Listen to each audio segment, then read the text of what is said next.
कि we all are lucky because we live in India.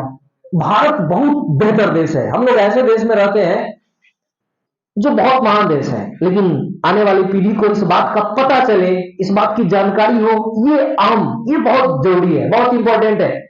Basically भारतीयों के लिए तो जानना जरूरी ही है कि हम भारत के हैं, तो हम भारत के बारे में जाने, अपने पूर्वजों के बारे में जाने, हम किस देश में जन्म लिए ये जाने। हमें इस बात का गर्व होना चाहिए कि हम भारत से हैं, हम लकी हैं, भाग्यशाली हैं कि ऐसे देश में जन्म लिए जो दुनिया का सबसे अनमोल देश है। ये ऐसा देश धरती पर है ही नहीं, ये सबसे बेहतर देश है। मैं आपको एक बात बता दूं कि अन्य अगर देशों की बात करोगे, जैसे अमेरिका हो गया, लोग बड़ी बड़ाई करता है अमेरिका का, या अन्य देशों का बड़ाई करता है इंग्लैंड का, है ना। तो मैं आपको बता दूं ये जितना देश सब है ना, भारत के सामने कुछ नहीं है। भारत यानी India was a golden world, ये सोने की चिड़िया ऐसे ही थोड़ा था, दुनिया का सबसे हसीन देश था। अच्छा, कुछ लोग क्या होते हैं, देखते हुएगा लेप पोत के सुंदर दिखता है, पूरा मेरून फोड़ लिया, मुंह पूरा एकदम क्रीम सीम लगा लिया, तब जाके पंद्रह दिखता है ठीक ठाक। और कुछ लोग होते हैं नेचुरल ब्यूटी जिसको कहा जाता है, सूत के उठेगा तो ये सुंदर दिखेगा या दिखेगी, चाहे लड़का हो चाहे वो लड़की हो। कांचियों लगाना है तो ये हैंडसम दिखता है या दिखती है, ब्यूटी बोला ना। ये हमारा भारत है, ये हमारा भारत है। हमारे भारत को कोई मेकअप की जरूरत नहीं है, इतना हसीन देश है। एक तरफ पर्वत है ना, एक तरफ खुला मैदान है, एक तरफ इतना हसीन जंगल है, वन है, हर कुछ है इस देश में, इतने अच्छे अच्छे मौसम है। विदेश में क्या है ना कि समझ में नहीं आता कब को एक को मौसम पूरा साल रह जाता है। विदेशी सब आता है अपन देह को सुखाने। भारत में गोवा के बीच में लगभग देखिएगा विदेशी सब देह सुखाता रहता है, क्योंकि विटामिन डी है ना। सबको पता है सूर्य की रोशनी यानी धूप में विटामिन डी है, तो विटामिन डी बहुत इंपॉर्टेंट होता है। लेकिन हम भारतीयों को क्या जरूरत, हम लोग तो ऐसे ही धूप के दीवाने होते हैं। यहाँ पे तो हर मौसम है ना, अब कुछ दिन के बाद गर्मी आएगा तो गर्मी का मजा लेंगे, अभी ठंडी का मजा ले रहे हैं। ये दुनिया का सबसे बेहतर और हसीन देश है। हम लोग इस बात का गर्व करना चाहिए, इस बात पे गर्व होना चाहिए कि हम ऐसे देश में जन्म लिए। तो इस टॉपिक पे हम आते हैं कि इंडियन सिविलाइजेशन कल्चर होता क्या। देखिए इसका मतलब, इसका शुद्ध मतलब होता है भारतीय सभ्यता, भारतीय सभ्यता और संस्कृति। इसका मतलब होता है भारतीय सभ्यता और संस्कृति। सभ्यता का मतलब समझिए क्या होता है। सभ्यता का मतलब होता है चरित्र। When we talk about character, तो सभ्यता का मतलब होता है चरित्र, और संस्कृति का मतलब होता है माहौल। ये बहुत जरूरी है जानना। जैसे अगर बाहर वाला कोई है, भारत से बाहर वाला, तो अक्सर बात करता है भारत के लोगों का व्यवहार, भारत के लोगों का चाल चलन, ये हो गया कैरेक्टर, ये हो गया सिविलाइजेशन, ये हो गया सभ्यता। और सुनते हुए ये भी बोलता है कि भारत में किस प्रकार का माहौल है ना। या आप ये भी सुनते होंगे भाई तेरा गांव के माहौल अच्छा ना हो ना, क्योंकि तुम्हारे गांव के लोग अच्छे नहीं है, तो तुम्हारे गांव के लोगों का सभ्यता ठीक नहीं है, कैरेक्टर ठीक नहीं है, इसीलिए तुम्हारे घर का माहौल, तुम्हारे गांव का माहौल अच्छा नहीं है। माहौल का मतलब समझ रहे हैं ना, जैसे लोग होंगे, जैसा उनका आचरण होगा, जैसा उनका व्यवहार होगा, समझ। तो सभ्यता और संस्कृति का बड़ा ही गहरा संबंध होता है, डीप रिलेशन होता है ना। जहां पे अगर मान लो जिस गांव में अगर बहुत सारा चोरी करने वाले लोग हैं, तो वहां पे चोरमय माहौल है, लोग उस गांव से गुजरेगा भी ना तो बड़ा सोच समझ के गुजरेगा, रे भाई ठीक से रख लेना पर्स, कहीं कोई पॉकेट में काट लेवे। अगर जिस गांव में पढ़े लिखे लोग हैं, अच्छे लोग हैं ना, तो अक्सर सुनते होइएगा उस गांव में अच्छे अच्छे पोस्ट पे लोग रहते हैं, अच्छे अच्छे पढ़े लिखे लोग रहते हैं, तो उस गांव का माहौल भी बड़ा रेस्पेक्टेड होता है। अक्सर वहां पे पढ़ाई लिखाई की बात होती है। तो कहने का मतलब हुआ कि जो माहौल बनता है वो कहीं ना कहीं कैरेक्टर से रिलेटेड होता है।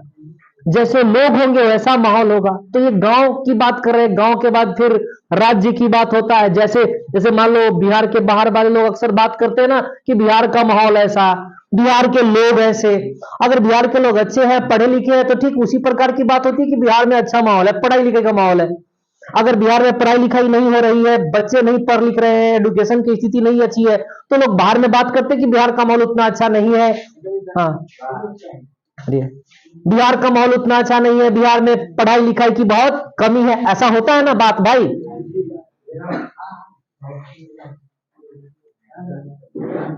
तो ऐसा बात होता है ना, तो ऐसा बात क्यों होता है, क्योंकि कैरेक्टर, ये डिपेंड करता है किस पे, कैरेक्टर पे।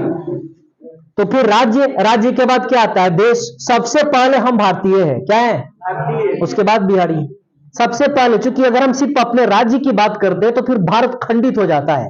कोई कहेगा मैं पंजाबी हूं, कोई कहेगा मैं बिहारी हूं, तो फिर हमारा देश भारत कहां गया? इसी सबसे पहले हम भारतीय हैं।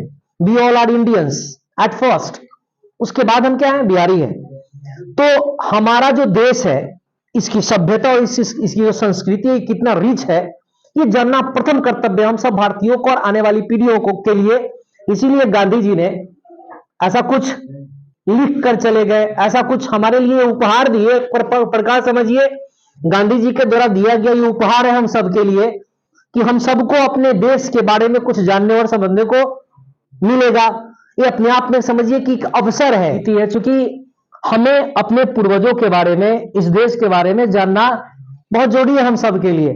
क्योंकि हम इस देश में रहते हैं तो हमें यह जानना जरूरी कि हमारा पूर्वज कैसे थे, हमारे पूर्वजों ने हमें क्या सिखाया, क्या शिक्षा दीक्षा दिया, क्योंकि वही हमारा संस्कार है। भारतीयता, we live in India and we feel proud because we all are Indians and that is the biggest achievement for all। ये बड़ी गर्व की बात है। भारत के बारे में जब आप जानोगे, समझोगे, तो आपको पता चलेगा कि हम कितने नसीब वाले हैं जो इस देश में जन्म लिए। अक्सर हम दूसरे देश की बात करते हैं लेकिन भारत के बारे में जानना नहीं चाहते या जानते नहीं। इस वजह से हम ऐसा बोलते हैं कि भारत ऐसा देश नहीं है जैसा अन्य देश है, या अमेरिका की बात करना शुरू कर दे, सब भिखार था, कुछ नहीं था उन लोगों के पास। दुनिया का ये सबसे धर्मा गोल्डन बर्ड था। अब इंग्लैंड को देख लो ना, ये 200 वर्षों तक भारत पे शासन किया था। ये 200 वर्षों तक क्या क्या कुछ था इस देश में? तब तो कुछ क्या, बहुत कुछ था। सब भीख मांगना था। यहाँ पे आया था भीख मांगने। अब यहाँ पे आया, वही अंग्रेज सब आया, तो क्या यहाँ के राजाओं से बड़ी बड़ी मतलब गिरगिराया, सब पैर पकड़ा, नौकरी चाकरी किया ना, भीख मांगा। अब यहाँ पे आया, सीधे कहा कि है राजा, I'm hungry, I have nothing, I have no house to live here, please give me some money. Look, my children, they are hungry, they have no clothes to be, they have no house to live. है राजा, मेरे पास कुछ नहीं है, मेरे पास खापरा नहीं है, मेरे पास अन्न नहीं कि मैं खाऊं, मेरे पाटली को देखो कितनी पातली हो गई है, इसको कुछ नहीं है। हे राजा, मैंने सुना है कि you are rich and you have lots of wealth, तुम्हारे पास बहुत पैसा कौड़ी है, तो हमको कुछ दे दो, मेरा जीवन चल जाएगा। राजा, यहाँ पे राजा सब तो बड़ी कर्जा के बड़का सब था ना, पैसा कमा कमा कर रख लेता, कोई कमी था नहीं।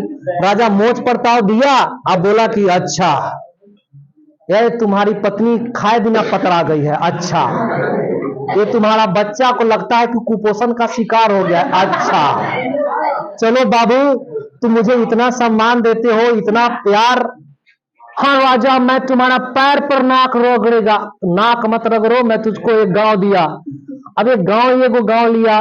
गांव के बाद धीरे धीरे उसका मन बढ़ता गया, इतना चापलूसी करता कि फुला के बड़का ढाबूस बना देता था ये लोगों को, भारत के राजाओं को। अब बस गांव के बाद पूरा धीरे धीरे क्या कहानी आप लोग को पता है, धीरे धीरे बातें बताएंगे कि पूरे देश पर उसने अपना आधिपत्य जमा लिया, अपना साम्राज्य बढ़ा लिया। अंग्रेजों ने था तो कुछ नहीं उसके पास, लेकिन फूट डालो राज करो, बाप को बेटा से लड़वा दिया, बेटा को बाप से लड़वा दिया, है ना, भाई को भाई से लड़वा दिया। इस ढंग से वो चाल चलता था, राजनीति करता गया, हमारा देश गुलाम हो गया। लेकिन ऐसा हमारा देश था नहीं, गरीब पर बहुत धनवान था, भिखारी तो वो लोग था। अगर आज हमारा देश गुलाम नहीं हुआ रहता ना, तो ये लोहा का नहीं होता, ये गोल्ड का होता। ये कलम प्लास्टिक का होता है, ये भी गोल्ड का होता, नहीं प्लास्टिक का नहीं होता, ये भी गोल्ड। सब बच्चे से लोहा के कुर्सी पर आप लोग बैठते, ये लोहा के बेंच पे बैठते आप लोग, सब सोना का होता। इंडिया ऐसा देश था। अरे जितना भी साइंस में आप डेवलपमेंट देखते हो वो सब कहीं ना कहीं रिलेटेड टू इंडिया। मैं आपको एक आगे बताऊंगा, एक छोटा सा उदाहरण दे रहा हूं। जैसे अभी एक जो इन्वेंशन हुआ, सब लोग दीवाने हैं, हवाई जहाज हवा में उड़ता है, हेलीकॉप्टर, प्लेन, ये सब बहुत बड़ा अपने आप में आश्चर्यजनक बातें हैं ना। जो धरती पर चलता था वो हवा में उड़ रहा है ना, आश्चर्यजनक। ये सब लोग का वेस्टर्न का देन है, लोगों का कथन है कि भाई वेस्टर्न का देन है। मैं आपको बता दूं कि ये भारत का देन है। सबसे फर्स्ट टाइम शिवकर बापूजी दल पड़े, मुंबई के चौपाटी में सबसे पहला बार उन्होंने हेलीकॉप्टर उड़ाया था, समझे कि नहीं। हवाई जहाज का जो फॉर्मूला है वो भारत का देन है। अब जब उड़ा तो उस समय अंग्रेजों का शासन था। अब हवाइया फिल्म देखोगे पता चलेगा आपको, उस फिल्म को भी बैन लगा दिया गया। अभी भी बॉलीवुड वाला सब डर डर के फिल्म रिलीज करता है, सही बात नहीं दिखाता है, क्योंकि अंग्रेज से अभी भी उसको डर है। साउथ वाला सब देखिए हिम्मतगर है। आपको फिल्म भी देखना है अंग्रेजों के ऊपर तो साउथ मूवी देख लीजिए, रो दीजिएगा।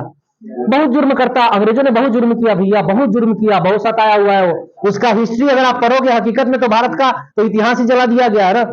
हम लोग जो पढ़ते हैं वो विदेशियों के द्वारा लिखा हुआ पढ़ते हैं। तो सिर्फ हवाई जहाज का आविष्कार ये राइट्स ब्रदर के हाथों में गया ना, लेकिन राइट्स ब्रदर ने फॉर्मूला चुराया हुआ है, क्योंकि अंग्रेजों ने धमकाया, कहा कि ये फॉर्मूला मुझे दो, गिव मी।